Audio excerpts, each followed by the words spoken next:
The next thing we're going to do is create a new sequence. To create a new sequence, I'm going to show you a very easy way right now, and then later on, I'll follow it up with more details. Pick the video that is going to be the most popular or the most used type of video in your sequence. For example, I have an interview clip. I also have B-roll that has all types of footage. While all of this footage matches, you might not have footage for your own project that matches the frame rate, the frame size. Maybe you have some 4K footage. Maybe you have some regular 1920 by 1080 footage. Pick the video clip that is going to be used the most.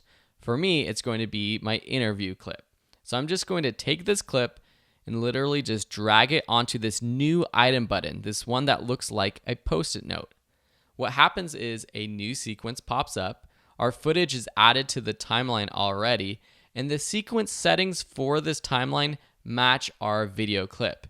If you go up to sequence settings, you'll see all of the settings, the frame size, the frame rate, the audio settings. This matches your video footage, and that's what you want. You don't want a mismatch.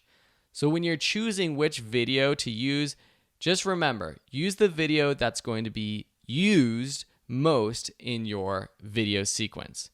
Now we have this timeline. Let's just go over the basic rules of what this timeline does.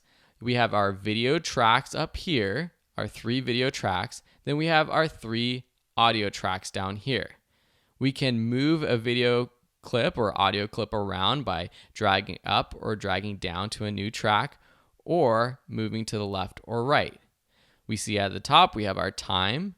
We have our timeline indicator that we can click and drag. This is this blue little line in there. We can zoom into our timeline. Down here, we have the slider that slides along the timeline.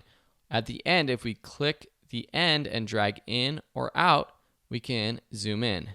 You can also press the plus or minus key buttons that are to the left of the delete key on a Mac or to the left of the backspace button on a PC, and that will zoom in and zoom out of your timeline. There are still a lot of buttons in this timeline that we haven't covered yet, but we will be covering all the things that you need to know throughout the rest of the lessons. Now, I mentioned before that this was the easy way to create a new sequence. If you think you've got it and you just want to know this easy way, you can go ahead and skip on to the next lecture and the next practice activity. But for those of you who want a little bit more information, let's get going.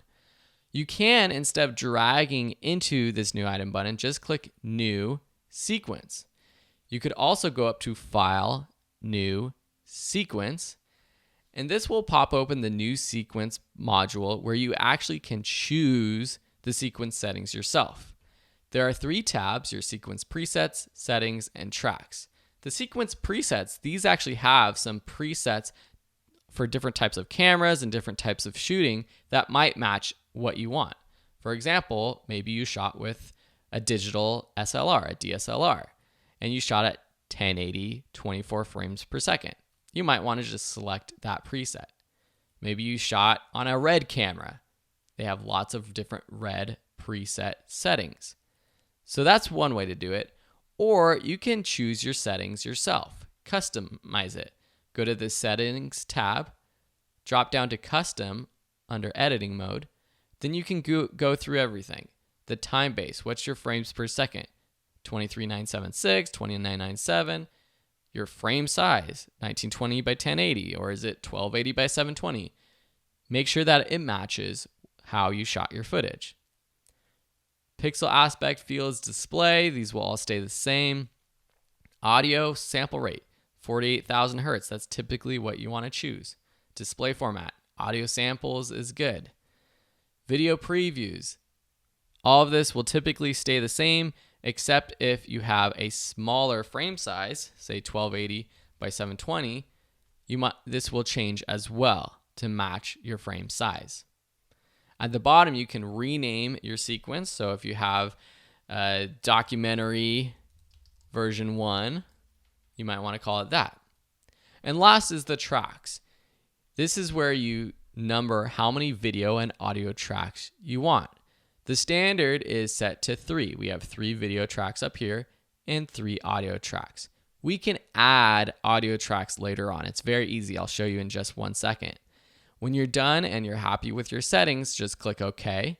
That will open up a new timeline right here. And the sequences also show up in your project panel over here. I mentioned adding new audio tracks and video tracks. When you have a video clip on your timeline, you can literally drag it up into the empty space above the tracks to create a fourth audio track or a fifth one or a sixth one. And same with the audio. I think I said audio before, but that was video. This is audio. So those are some more advanced tips for creating a sequence that has the perfect settings if you have something that you don't want to match your camera. Typically though, you want your sequence settings to match exactly what you shot as, so just do the easy way of dragging into this new item button.